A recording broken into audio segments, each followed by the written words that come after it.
Some people think a badge gives them the power to decide who matters. But every once in a while, the wrong person gets underestimated, and everything changes. The rain had been falling over downtown Baltimore for nearly an hour, turning the sidewalks into mirrors that reflected the glow of red traffic lights and the neon signs of late-night diners. Most people hurried toward their cars with their heads down, eager to escape the cold November air, but Elijah Brooks walked at an unhurried pace, one hand tucked into the pocket of his charcoal jacket, while the other carried a small paper bag from the neighborhood pharmacy. At 42 years old, he looked like someone who had learned that staying calm often spoke louder than raising his voice. His expression never revealed much, even as police cruisers rolled past him every few blocks. Across the street, Officer Daniel Carter leaned against his patrol vehicle, watching pedestrians through the windshield with the confidence of someone who believed experience had taught him everything worth knowing. His partner had gone inside a convenience store to grab coffee, leaving Daniel alone with his assumptions. When his eyes settled on Elijah, he straightened immediately. He watched the man glance briefly at his phone before slipping it back into his pocket. He watched him continue walking without appearing rushed or nervous. To anyone else, it looked completely ordinary. To Daniel, it looked suspicious. He stepped out of the cruiser and crossed the wet pavement, his boots splashing through shallow puddles. "Sir, I'd like to ask you a few questions," he called firmly. Elijah stopped and turned with quiet politeness. "Is there a problem, officer?" His voice carried no irritation, only curiosity. Daniel barely acknowledged the question. Instead, he studied Elijah as though he had already reached a conclusion before saying a single word. "Where are you coming from tonight?" Elijah lifted the pharmacy bag slightly. "Just picked up a prescription for my father." Daniel's eyes drifted toward the bag, but never seemed interested in verifying the answer. "Mind showing me some identification?" Without hesitation, Elijah reached slowly into his wallet and handed over his driver's license. Daniel examined it longer than necessary, saying nothing. Cars rolled by behind them while a city bus hissed to a stop at the corner. A couple walking their dog slowed just enough to notice the encounter before moving on. Elijah remained perfectly still, hands visible, shoulders relaxed. The silence stretched until Daniel finally spoke again. "I'd like you to come with me." Elijah blinked once. "May I ask why?" "Because I'm asking." The words hung in the cold air. Elijah looked briefly toward the dark clouds overhead before returning his attention to the officer. "Officer, I haven't done anything wrong." Daniel answered with a practiced smile that never reached his eyes. "You can explain that downtown." For the first time, Elijah seemed to study Daniel instead of the other way around, almost as if he were memorizing every detail of the officer's face. Then he gave a slight nod. "All right." He offered no argument, no raised voice, no dramatic protest. As Daniel escorted him toward the patrol car, neither man noticed the security camera mounted above the pharmacy entrance capturing every second, nor the teenager across the street absent-mindedly recording the rainy evening for a social media video. Even less noticeable was the smartphone resting silently inside Elijah's jacket pocket as its encrypted notification light flashed once before disappearing. Hundreds of miles away in Washington, D.C., a secure phone began to ring. The ride to the precinct lasted less than 15 minutes, but the silence inside the patrol car seemed much longer. Rain tapped steadily against the windows while the city lights blurred into streaks of white and amber across the glass. Elijah Brooks sat quietly in the back seat, looking out at the familiar streets without saying a word. He did not ask where they were going because he already knew. He did not complain because experience had taught him that calmness often revealed more than confrontation ever could. Officer Daniel Carter glanced into the rearview mirror every few seconds, expecting frustration or fear, yet the man behind him showed neither. That quiet confidence irritated him far more than an argument would have. When the cruiser finally pulled beneath the covered entrance of the precinct, another officer opened the secured door with a casual nod. The lobby buzzed with the ordinary rhythm of a busy evening shift. Telephones rang. Printers hummed. Officers exchanged paperwork while television screens displayed local news with the volume turned low. To everyone else, it looked like another routine night. Daniel escorted Elijah through the front desk area, where Sergeant Lisa Morales looked up from her computer. She glanced from Daniel to Elijah before asking, "What do we have?" Daniel answered without hesitation, Possible suspicious activity. I want to verify a few things. Lisa looked toward Elijah. Sir, do you have anything you would like to add? Elijah answered in the same calm tone he had used outside. I have already provided my identification and explained where I was coming from. Lisa waited for more, but he simply folded his hands together and remained silent. Daniel handed over the driver's license, and Lisa typed the information into the department database. A few seconds passed before the first results appeared. No warrants. No criminal history. Valid address. Valid driver's license. Clean record. She frowned slightly. Everything comes back clear. Daniel shrugged as though it changed nothing. People do not always tell the whole story. Lisa studied the screen one more time before handing the identification back. Captain Benson will probably want a report if this turns into anything. Daniel nodded and led Elijah farther inside.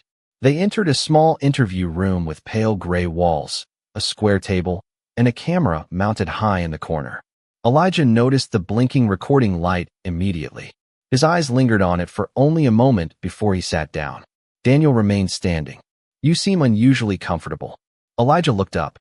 Should I not be? Daniel folded his arms. Most people ask when they are leaving. Will my answer change your decision? Daniel did not respond. Outside the room, a young communications dispatcher hurried across the hallway holding a headset against one ear. Lieutenant, she called, I have another priority call coming from Washington. The lieutenant barely looked up from his paperwork. Tell them to contact administration in the morning. She hesitated. They said it cannot wait. He sighed impatiently. Everyone says that. She reluctantly returned to her desk as the call continued flashing across her monitor. Inside the interview room, Elijah rested his hands on the table and watched the second hand of the wall clock move forward one quiet click at a time. Somewhere inside the building another telephone began ringing. Then another. None of the officers noticed that every incoming call carried the same secure government routing code.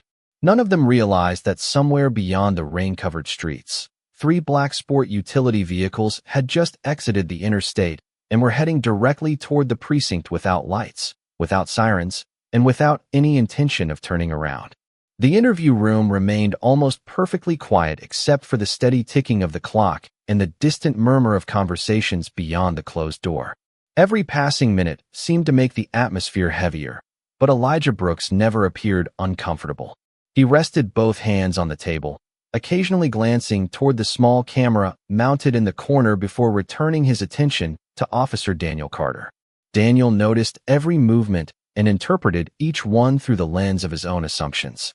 You keep looking at that camera, he finally said. Expecting someone to come rescue you? Elijah answered with a calm expression. No. I simply appreciate accurate records. Daniel laughed softly. That confidence is interesting. It is not confidence, Elijah replied. It is patience. The answer lingered in the room longer than Daniel expected. He pulled out a chair, but remained standing behind it instead of sitting down. Let us try this again. Why were you walking through that neighborhood tonight? I told you. I stopped at the pharmacy to pick up medication for my father. Anyone can say that. Elijah nodded once. That is true. Daniel leaned forward slightly. Do you know what makes people suspicious? Elijah looked directly at him. Sometimes it is their actions. Sometimes it is someone else's assumptions. Daniel's smile disappeared. He disliked conversations that refused to follow his script. Before he could continue, there was a gentle knock at the door. Sergeant Lisa Morales stepped inside carrying a folder. Daniel, I checked everything again. There is still nothing unusual in his background. Daniel barely looked at the paperwork. Run it through another database. Lisa hesitated. I already did. She lowered her voice. This really should not take much longer unless we actually have something specific to investigate. Daniel answered without changing his expression. I will decide when we are finished. Lisa glanced toward Elijah with an almost apologetic expression before quietly leaving the room. The door clicked shut once again. Down the hallway, the communications center had become noticeably busier. The dispatcher stared at her monitor as another secure government call appeared across the screen. The identification code matched the earlier attempts exactly. She answered immediately. Baltimore Police Communications. The voice on the other end remained calm and professional. This is a priority federal notification. We need to speak with the commanding officer immediately.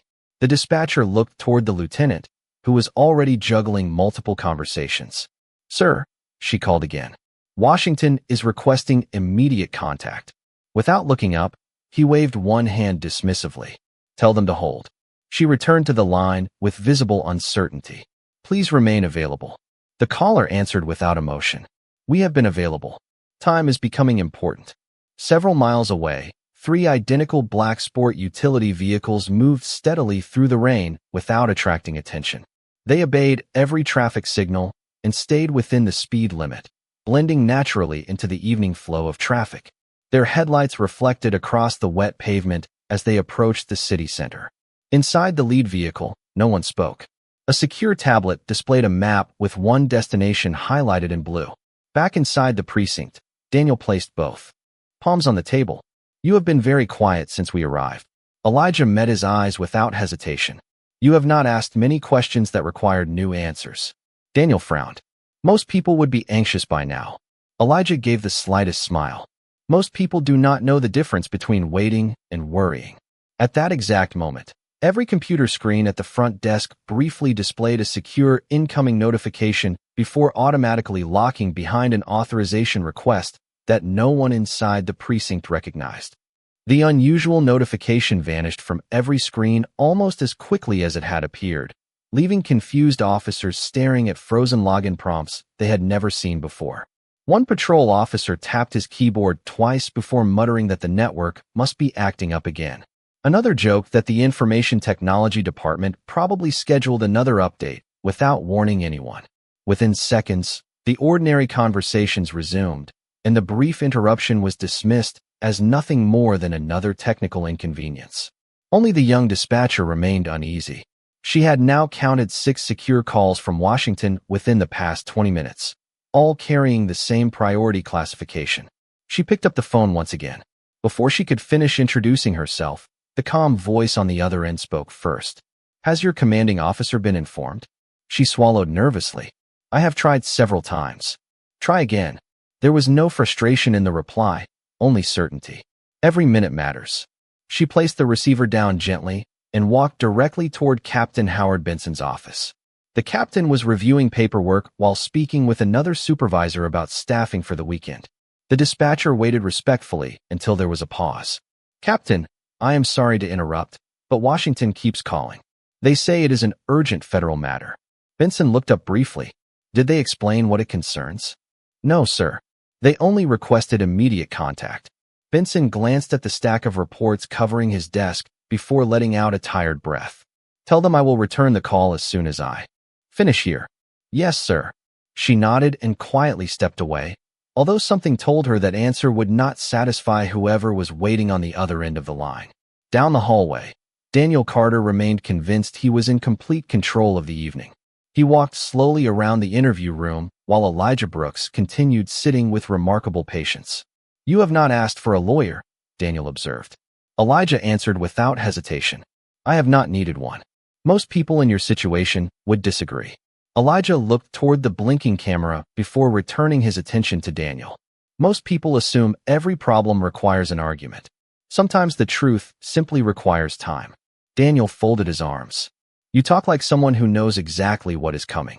Elijah smiled politely, but offered no explanation. The silence that followed somehow carried more weight than another conversation ever could. Outside the interview room, Sergeant Lisa Morales opened the incident report one more time, determined to understand why the situation felt increasingly unusual. Every database returned the same answer. Elijah Brooks had no criminal record, no outstanding warrants, no history of violence, and no unresolved investigations. Yet one field near the bottom of the report remained inaccessible. Instead of displaying information, it showed only a gray notification that read, Federal Access Restricted. Lisa frowned. She had never seen that message attached to an ordinary citizen. She attempted to open it again, but the system immediately denied access and logged her out. At almost the same moment, headlights reflected across the rain-soaked windows near the front entrance. 3 identical black sport utility vehicles rolled quietly beneath the covered driveway before stopping with precise spacing. There were no flashing lights, no sirens, and no dramatic arrival. The engines shut off almost simultaneously. Through the glass doors, The desk officer noticed several people stepping out wearing dark business coats despite the steady rain. Their movements were calm, deliberate, and perfectly coordinated. No one hurried because no one needed to. Inside the lead vehicle, a secure phone vibrated once. The man seated in the rear glanced at the message on the screen before slipping the device back into his pocket. He looked toward the precinct entrance and spoke only 5 quiet words. "It is time to go inside." The front desk officer watched the visitors approach through the glass entrance with growing curiosity. They carried themselves with the quiet confidence of people who never needed to announce their authority. Dark overcoats shielded them from the rain, and each wore a simple identification holder clipped beneath a lapel, though none of the details were visible from inside. As the automatic doors slid open, cool air swept into the lobby, carrying the scent of wet pavement. The tallest member of the group stepped forward and spoke in a calm, measured voice. "Good evening. We need to speak with the commanding officer immediately." The desk officer offered a professional smile. "May I ask what this concerns?" The visitor reached into his coat and presented a federal credential for only a brief moment before placing it back inside. The officer's expression changed instantly. "One moment, please." Without another question, he picked up the phone and called Captain Howard Benson's office. Upstairs, Benson had just finished signing another report when the desk phone rang. "Captain, there are federal representatives here asking to see you. They said it cannot wait." Benson paused for the first time all evening. "Federal representatives? From which agency?" "They did not say, sir." Benson stood slowly and adjusted his jacket. "Tell them I will meet them in the conference room." As he walked into the hallway, Sergeant Lisa Morales intercepted him. "Captain, I think you should also know that the restricted file connected to Elijah Brooks locked me out of the system." Benson stopped walking. "Restricted how?" "Federal authorization only." Before he could respond, another patrol officer hurried over carrying a printed incident log. "Captain, every secure call tonight has been connected to the same routing code." Benson studied the page for several seconds without speaking. Something about the pattern unsettled him. He had spent nearly 3 decades in law enforcement, and he had learned that coincidences rarely arrived in groups. Meanwhile, inside the interview room, Daniel Carter continued believing the evening was unfolding exactly as he expected. He leaned against the table with folded arms. "You have been remarkably patient." Elijah Brooks answered with the same steady composure. "Patience costs less than regret." Daniel shook his head with a faint laugh. "You speak in riddles." "No," Elijah replied quietly. "I simply choose my words carefully." Daniel walked toward the window in the interview room door and glanced into the hallway before looking back. "Do you know what happens next?" Elijah met his eyes. "I believe everyone will learn something tonight." Daniel smirked. "That sounds almost like a prediction." Elijah looked once more toward the recording camera. "No, it is an observation." Outside, Captain Benson entered the conference room where the visitors were already waiting. The tallest man extended his hand politely. "Captain Benson, thank you for meeting us." Benson returned the handshake. "I understand this is urgent." "It is." The visitor placed a sealed federal envelope on the table, but did not open it. "Before we continue, I need a simple answer." Benson nodded cautiously. "Go ahead." The man looked directly at him. "Is Elijah Brooks currently inside this building?" Benson felt the room grow strangely quiet. He answered truthfully, "Yes." The visitor exchanged a brief glance with the others before speaking again. "Then I strongly recommend that no one asks him another question until our director arrives." Benson frowned. "Your director?" The man gave a respectful nod. "He is less than 5 minutes away." At that exact moment, Daniel heard the distant sound of multiple doors opening somewhere beyond the hallway, followed by an unusual silence that spread across the precinct like a sudden change in the weather. The silence that settled over the precinct felt different from the ordinary quiet between busy calls. Conversations faded one by one as officers noticed unfamiliar faces moving calmly through the hallways with quiet purpose. No one raised a voice. No one hurried. Yet every step seemed to carry an authority that did not need an introduction. Captain Howard Benson left the conference room with the federal representatives close behind, his expression noticeably more serious than it had been only minutes earlier. Sergeant Lisa Morales met him halfway down the corridor. "Captain, what is happening?" she asked softly. Benson glanced toward the interview room before answering. "For now, I need everyone to remain professional. Nobody enters that room unless I approve it." Lisa nodded, sensing that whatever had begun as a routine detention had become something entirely different. Inside the interview room, Officer Daniel Carter noticed the unusual stillness beyond the narrow window in the door. He had worked enough evening shifts to recognize that something outside had changed. He turned toward Elijah Brooks once again. "You seem even calmer now." Elijah looked at the wall clock before meeting Daniel's eyes. "The waiting is almost over." Daniel frowned. "You keep saying things like you already know what is coming." Elijah answered gently. "Sometimes preparation looks exactly like patience." Before Daniel could respond, there was another knock at the door. This time Captain Benson entered without waiting for permission. His tone remained composed, but there was unmistakable urgency beneath it. "Daniel, step outside with me for a moment." Daniel looked surprised. "Captain, I am in the middle of the interview." "It can wait." Daniel reluctantly followed him into the hallway, leaving the interview room door partially open. Elijah remained seated exactly where he was, his attention drifting briefly toward the blinking camera before returning to the empty chair across the table. In the hallway, Daniel lowered his voice. "What is going on?" Benson looked directly at him. "Federal officials are here asking specifically about Mr. Brooks." Daniel gave a short laugh. "Federal officials?" For him, Benson did not smile. "They instructed us not to continue questioning him." Daniel shook his head. "With respect, Captain, we have done nothing wrong. He has not even explained why he was acting suspiciously." Benson replied carefully. "His record is completely clean. His restricted file is beyond our clearance. I suggest we slow down until we understand who we are dealing with." Daniel crossed his arms. "Or maybe they are overreacting." Before Benson could answer, the front entrance opened once again. Every officer within sight instinctively turned toward the lobby. Another black vehicle had arrived, stopping quietly beneath the covered entrance. The rain continued falling, but the man stepping out barely seemed to notice it. He adjusted his dark overcoat, acknowledged the agents waiting by the door with a brief nod, and walked inside with measured confidence. No dramatic announcement followed. No one introduced him. The atmosphere changed simply because he had entered the building. One of the federal representatives approached immediately. "Sir, everything is ready."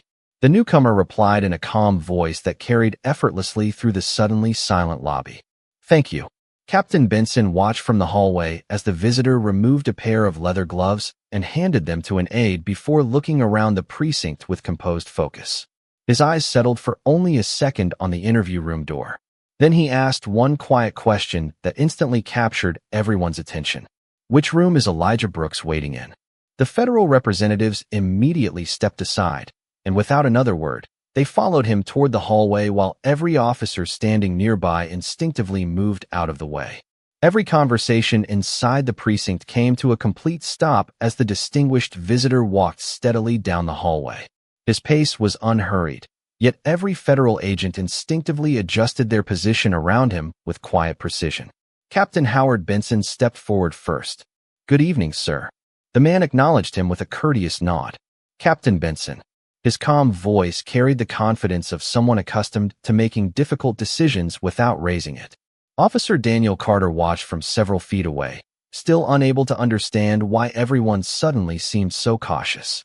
He leaned slightly towards Sergeant Lisa Morales and whispered, "Who is he?" Lisa gave the smallest shake of her head. "I do not know, but I have never seen federal agents act like this." The visitor reached the interview room door and paused for only a brief moment before looking toward Captain Benson. "Has Mr. Brooks been treated respectfully while he has been here?" Benson answered carefully. "He has been cooperative throughout the evening." The man gave a slow nod. "Good." He placed one hand on the door handle and quietly opened it. Inside, Elijah Brooks remained seated exactly where he had been, his posture unchanged, his expression as calm as ever. The moment their eyes met, something subtle but unmistakable happened. The visitor's serious expression softened into one of genuine respect. Elijah rose to his feet with an easy smile. "Good evening, Director Grant." The room became perfectly silent. Daniel Carter stared in disbelief as the visitor extended his hand without hesitation. "Good evening, Elijah. I apologize that it took us longer than expected to get here." Elijah accepted the handshake warmly. "I assumed traffic was difficult in the rain." A few officers exchanged confused glances. Nobody had expected familiarity between the two men. Nobody had expected the most senior federal official in the building to greet the quiet man from the interview room as though they had known each other for years. Director Nathaniel Grant turned toward Captain Benson with the same composed professionalism. "Captain, thank you for your cooperation." Benson nodded respectfully. "Of course, Director." Daniel's eyes widened. The title echoed through his thoughts before the meaning finally settled in. Director, not an assistant director, not a field supervisor. The director of the Federal Bureau of Investigation himself stood only a few feet away, speaking with Elijah Brooks as an equal. Daniel instinctively took one small step backward. Director Grant looked back toward Elijah. "I trust everything is all right." Elijah answered with remarkable composure. "Everything has been documented."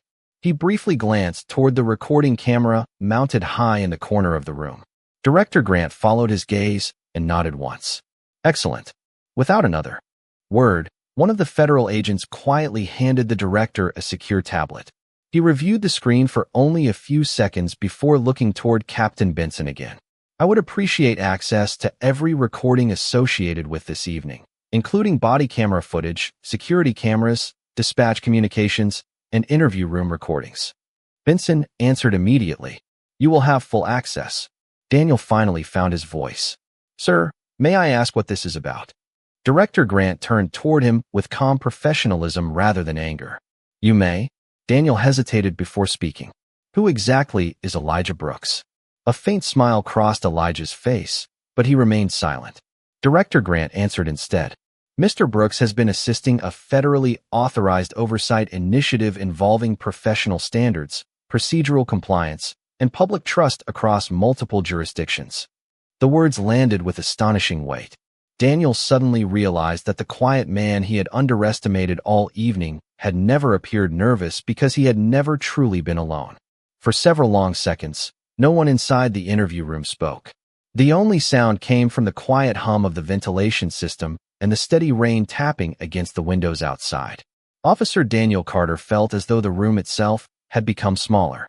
Every assumption he had carried into the evening now seemed painfully fragile. Director Nathaniel Grant accepted the secure tablet from one of his agents and reviewed a series of reports that had already been assembled before his arrival. He looked toward Elijah Brooks with complete confidence. "Everything has been preserved." Elijah nodded once.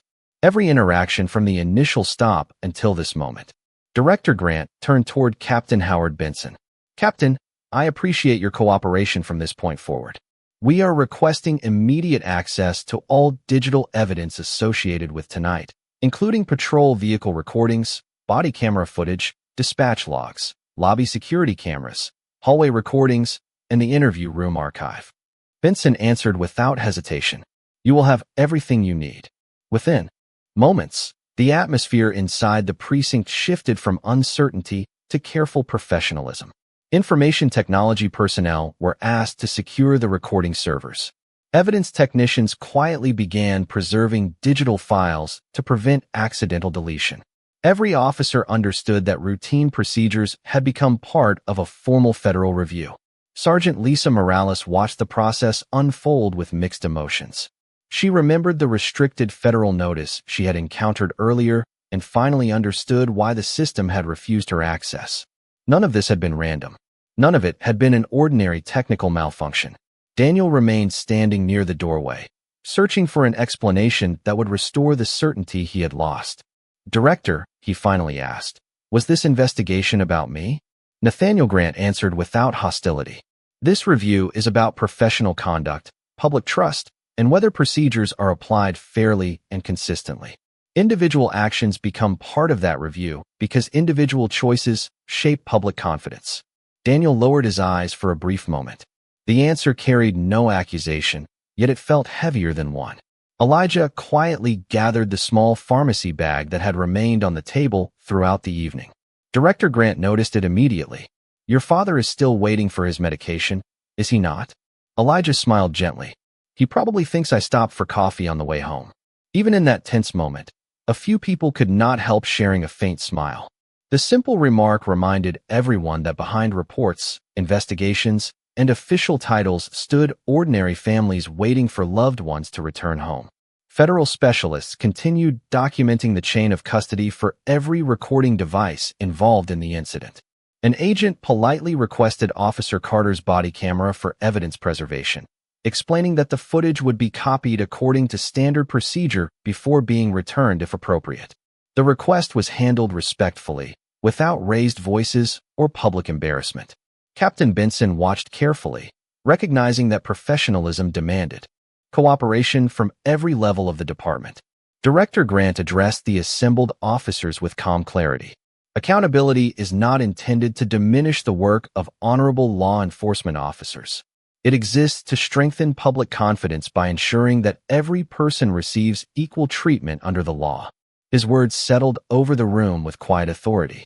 Elijah looked around the precinct one final time, meeting the eyes of several officers who now viewed him very differently than they had only an hour earlier. He did not display satisfaction or resentment. Instead, he offered each of them the same calm expression he had carried from the beginning of the evening. In that silence, many realized the greatest lesson of the night had never come from authority alone. It had come from patience, dignity, and the quiet confidence of a man who never needed to announce his importance because the truth was always on its way. The rain had almost stopped by the time Elijah Brooks stepped out of the precinct, leaving behind only a cool breeze and streets that shimmered beneath the glow of the city lights. The black sport utility vehicles remained parked quietly along the curb, but the urgency that had surrounded them earlier had faded into calm professionalism. Director Nathaniel Grant walked beside Elijah without saying a word for several moments. Neither man appeared interested in celebrating what had happened inside. There was nothing to celebrate when a simple evening had become an unnecessary lesson. Captain Howard Benson followed them outside and stopped near the entrance.